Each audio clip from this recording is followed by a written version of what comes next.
अदिति और उसके पति विक्रम अपनी नौकरी के सिलसिले में एक नए शहर में आए थे। उन्होंने एक किराए का पुराना घर लिया जो देखने में तो सुंदर था, पर उसमें एक अजीब सी वीरानगी और उदासी थी।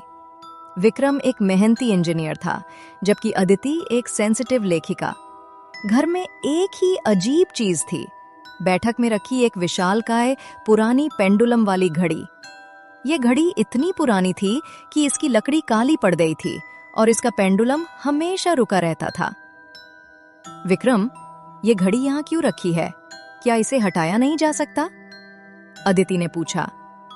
मुझे इससे अजीब सी घबराहट होती है। विक्रम ने घड़ी को छू कर देखा। मकान मालिक ने कहा था कि ये घड़ी घर का हिस्सा है और इसे हटाया नहीं जा सकता। इसे यहीं रहने दो, ये सिर्फ एक सजावट है।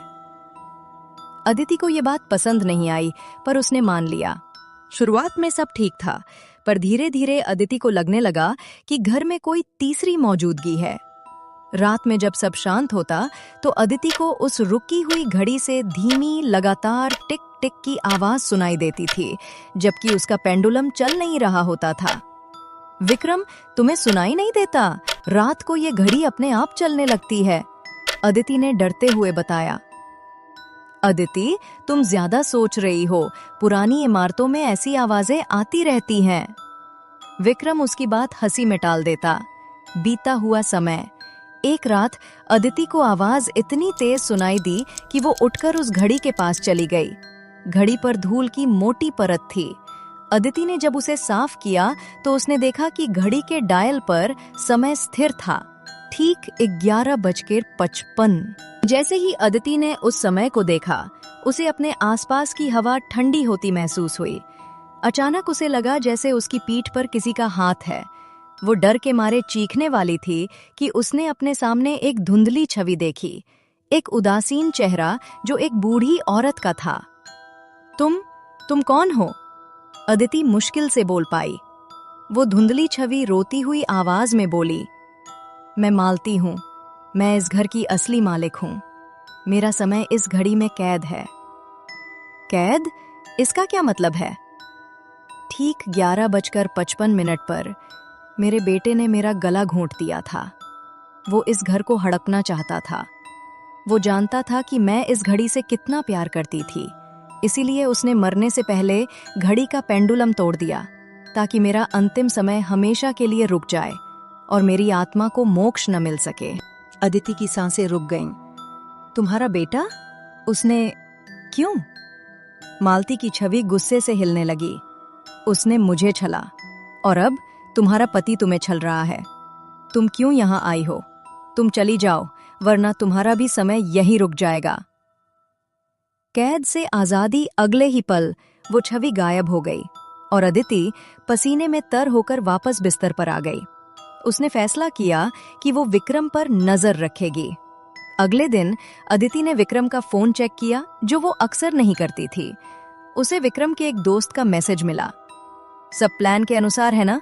कल तुम अदिति को तलाक के कागजात कब दिखा रहे हो?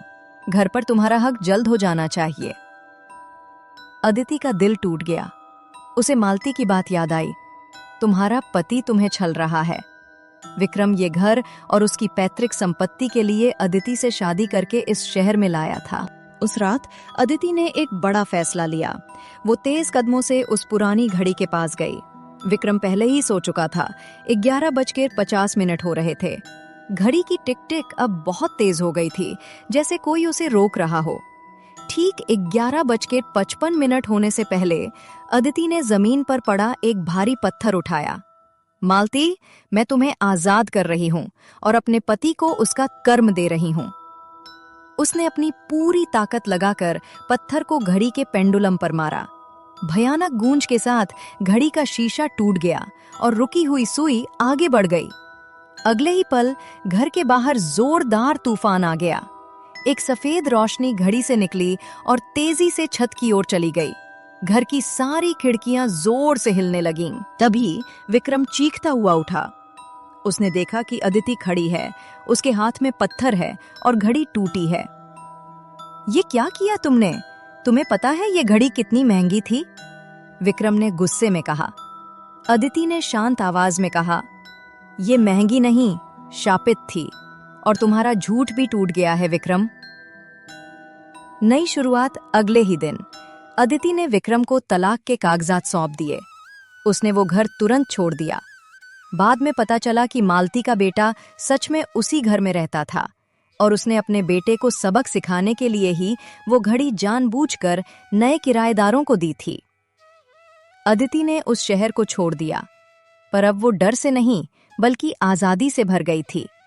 उसने एक नई कहानी लिखना शुरू कर दिया था, जिसमें विश्वासघात नहीं बल्कि हिम्मत और आत्मसम्मान था।